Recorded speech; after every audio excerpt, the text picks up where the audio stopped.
Hello.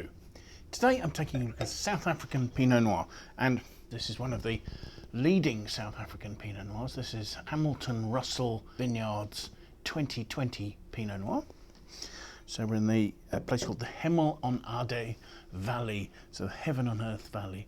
As I say, really quite a significant producer of Pinot Noir for South Africa, one of the earliest cool climate Pinot Noir producers. Tim Hamilton Russell, a former ad executive, purchased 170 hectares of land just north of a place called Hermanus, a small fishing town on Walker Bay, because he recognised the quality of this land sort of just 2 miles inland from the cool South Atlantic Ocean for producing quality fruit in a sort of a Burgundy style, so for growing Chardonnay and Pinot Noir. So that was 1975 he bought the land. He started planting in 1976. He hired a winemaker, somebody called Peter Finlayson, who went on to found his own winery, also in the Hemel-en-Aarde Valley. And he built a winery, and their first Pinot Noir to release was the 1981 vintage.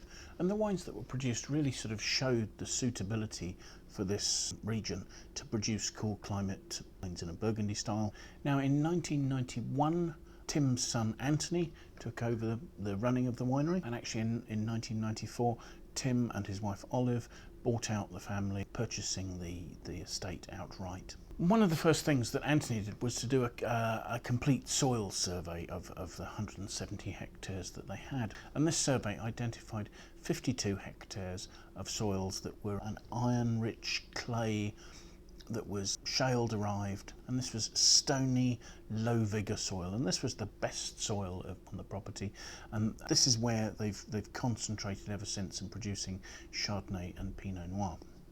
So that's now been separated out to be Hamilton Russell Vineyards, and they have 2 other entities. There's Ashbourne, slightly to the northeast of this sort of central area of the original 170 hectares.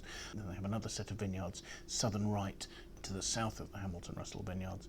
But this central section of that, 30 hectares has been planted with Chardonnay and 22 with Pinot Noir. The other thing that Anthony had to do was a large programme of replanting. This was for 2 reasons, particularly with Pinot Noir.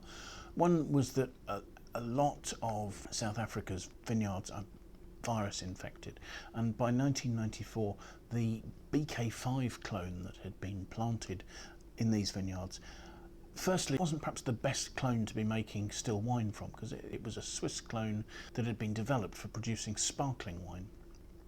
And by the time it was virus infected as well, it required incredibly low yields to produce a wine of any concentration whatsoever. So Anthony had to go through, and they completely replanted the vineyard using clones that had been propagated in France, Dijon clones, very classic Dijon clones, 115, 113, and I believe 667 are the ones that now predominate in the vineyards.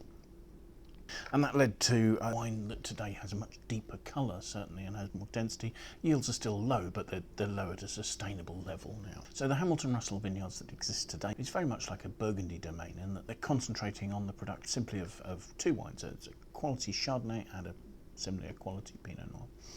Viticulture here has been entirely organic since 2015, and they also use some biodynamic processes in the vineyard as well. Now 2020 started out with a lovely warm period in mid-September that enabled budding to be even and complete. The weather for flowering was benign, but unfortunately was a bit wet.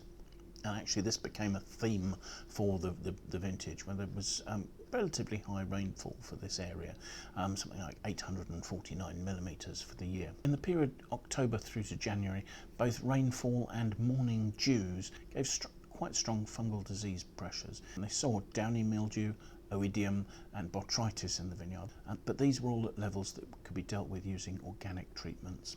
Temperatures were pretty much spot on the average for here. In fact, they make a comparison of the average temperature here was about 25 degrees C for the growing period, and they compare this to the average growing season temperature in Burgundy of 24.8. What this meant for the fruit was that it achieved full phenolic ripeness at lower than usual alcohol levels. And just to illustrate the low yields that I've been talking about here, the yield for the Pinot Noir in 2020 was 3.32 tonnes per hectare.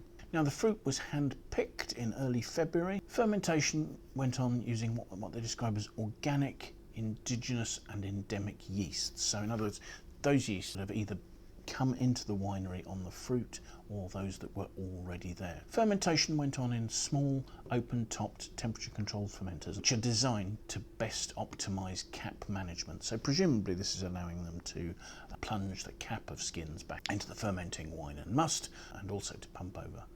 Malolactic conversion and barrel aging went on in 228 litre, tight-grained French oak barrels, with the majority of those barrels having sort of quite light toasting, sort of 60% lightly toasted, almost not at all, and 40% medium toast. 25% of the barrels were new, 25% were second fill, 42% were third fill, and the remaining 8% were fourth fill barrels. The wine spent 10 months in barrel, followed by careful racking and a long period of settling. Bottling went on with just a light filtration. They don't sterile filter these wines anymore.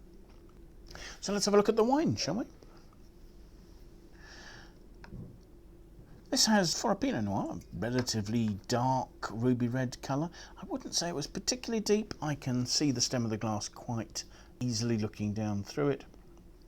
You know, maybe slightly less than a medium intensity of colour there. The wine has 12.8% of alcohol. It says that, but the fact sheet actually defines that as 12.8, which has been rounded up for labelling. Swirling the wine, it is creating some tears on the side of the glass fairly readily. So let's have a look at the aroma, shall we?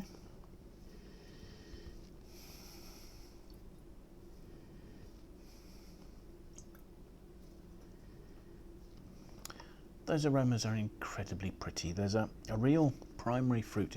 It's a lovely, clean, pure, soft red fruit. The strawberry is what comes to mind initially. However, actually there's a lovely sort of peppery note of spices coming from the oak there, and actually that makes me think of sort of summer puddings, because you've not just got strawberry, there's raspberry notes there, and the raspberry element has that sort of slight spiciness that you get with the pips in there. There's probably a little bit of vanilla. There's a rich sort of warmth behind the red fruit as well.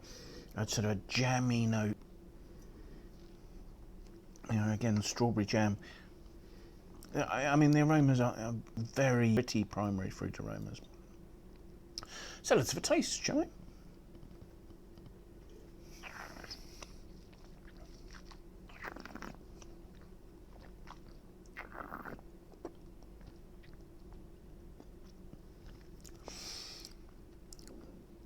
On the palate, all that lovely fresh red fruit continues through onto the attack, but there are more developed notes on the mid palate. There's a slight sort of note of forest floor and dried leaves development.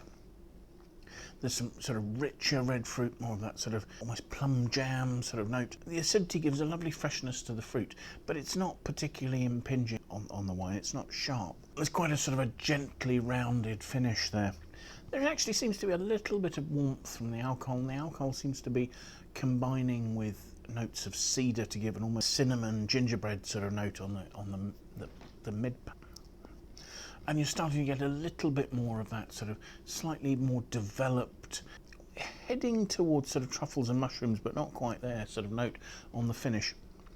And actually that slightly savoury note that's coming up sort of seems to sort of peak up and just show the delicate strawberry notes again at the end of the finish, after sort of having seen some developed fruit and perhaps a little bit of oak as well, sort of a bit of cedary oak. There's quite a lot going on there. There's a lovely texture. I mean, there is a possibly gripping structure here, but it's so smooth and it's so supple. There really is a sort of a silky smooth and a texture of the wine. The finish is so lovely and clean. That's, again, the freshness just peeking through there, and just leaving the sort of the most delicate strawberry aromas on the end of the. So yes, a wine that's beautifully accessible now, seems to be starting to develop some exciting tertiary note. It has good concentration, reasonable length. I would suspect that that's a wine that will continue to develop for 3 or 4 years and probably hold there for another 3 or 4 more years. To be fair, this is in a magnum, so you know, that is probably a slightly more delayed process than you'd see with the bottle for this. But a very enjoyable Pinot Noir in a very classic style. Thank you very much for watching our tasting. Do please feel free to press the like button if you have. Do consider signing up and following us on YouTube. And that way you can get notified whenever we post a new tasting. Do feel free to leave any comments in the comments box below. We'd love to know what you think. We do appreciate your feedback. If you have friends you think might be interested in watching the video, do please share it with. But most importantly, please take some time and come and join us for another tasting in the very near future, won't you? Thanks again. Bye for now.